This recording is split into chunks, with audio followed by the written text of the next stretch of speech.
So picture this. You're at the CERAWeek Energy Conference surrounded by the world's top energy executives.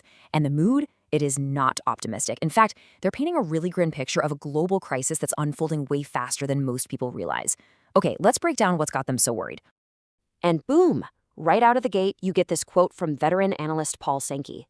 Now, when someone compares anything to the 1973 oil crisis, you know it's serious. I mean, that event basically rewrote the rules of the global economy for a decade.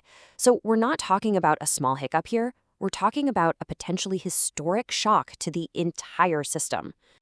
And this right here, this is ground zero, the Strait of Hormuz. You got to think of it as the world's most critical energy artery. And Iran has just clamped it shut. So all that oil and gas from the Gulf, it's cut off from the rest of us. All right, so let's dig into what happens right away when this critical choke point gets closed. Listen to how the CEO of Kuwait's national oil company puts it. He doesn't mince words. This isn't just some regional squabble. He's calling it an act of economic warfare. The message is loud and clear. The entire world's economy is being held hostage. Okay, let's hear from the people who are literally on the front lines of this thing, the oil and gas CEOs. What are they seeing? And here's the thing that's really worrying them.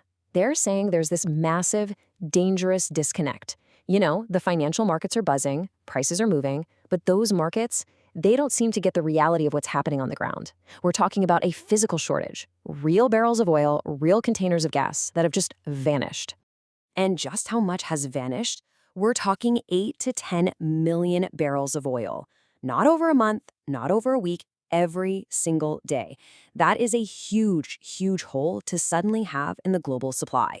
And it's not just about oil. A full 20% of the world's liquefied natural gas supply, poof, gone. You know, that's the stuff that countries all over Asia and Europe absolutely depend on to keep the lights on and heat their homes. So this is an energy shock hitting on multiple fronts at once. And you can see the immediate impact on your wallet right here. Since this all kicked off, U.S. crude prices have shot up almost 50%. The international price, Brent crude, up over 55%. That's a massive jump in just a few weeks. And the scary part is, these CEOs are warning that this could just be the beginning. I really like this quote from the CEO of Shell. It just cuts right through all the financial jargon. He's basically saying, look, you can trade paper contracts and talk about prices all day long, but that's not what keeps the world running. Factories can't run on stock tickers. You can't heat your house with a futures contract. At the end of the day, our customers need the actual physical molecules. And this is how it starts to hit home for everyone, for you and me. It's a domino effect, right? First, it hits the airlines, jet fuel supplies get tight. Then it hits the supply chain, all the trucks and ships that run on diesel. And finally, yep, it hits you right at the gas pump. It's not some abstract problem happening halfway across the world. It's coming for all of us.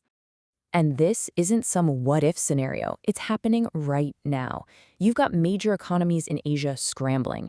China, for instance, has already banned fuel exports just to protect their own people. Thailand is actually rationing gasoline. And the next stop on this train? Europe. So you've got all these alarms ringing from the energy industry, but then you have the US government, and they're sending a totally different message, a much, much calmer one. This slide just lays out the two completely different stories we're hearing. On one side, you have the CEOs saying this is a severe, long-term crisis with a domino effect that could wreck the global economy. And on the other side, the U.S. administration is calling it a short-term disruption, a price worth paying. So which one is it? And here's the official reason why. The U.S. Energy Secretary is basically saying, yes, we know this hurts, but it's a sacrifice we have to make to achieve a much bigger, long-term goal of defanging Iran. Okay, that's a pretty bold strategy. But is it really that simple? Is the end goal that clear? Let's bring in some outside experts to get a reality check. All right, so let's move away from the industry and the government and hear from the folks who've spent their entire lives studying this stuff, the security and geopolitical analysts. And what they're saying is pretty sobering. You've got people like General Jim Mattis and Vali Nasser warning that the risk of this getting even bigger is really high. They're pointing to this huge mismatch in strategy. The U.S. thinks it's fighting a limited air campaign, but Iran is waging total economic war. And that U.S. goal of regime change? They're calling it delusional. Here's the kicker. They say Iran isn't looking for a quick ceasefire. They're playing for a grand bargain, a whole new geopolitical map drawn on their terms. And General Mattis, who used to be the Secretary of Defense, brings a dose of battlefield reality to this. He's warning that the idea of the U.S. Navy just sailing in and protecting hundreds of miles of ocean from constant Iranian attacks, well, that's an incredibly difficult, maybe even impossible military task. So, if the experts are right, and this is a lot more complicated and dangerous than it seems, what's the final bill going to be for the rest of the world?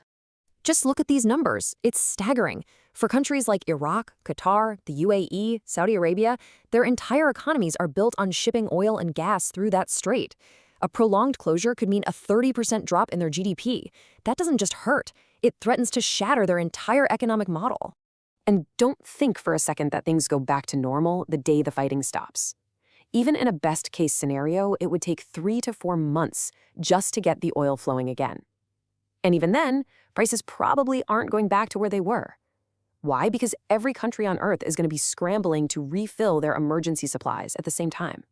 And all of this assumes the conflict actually ends.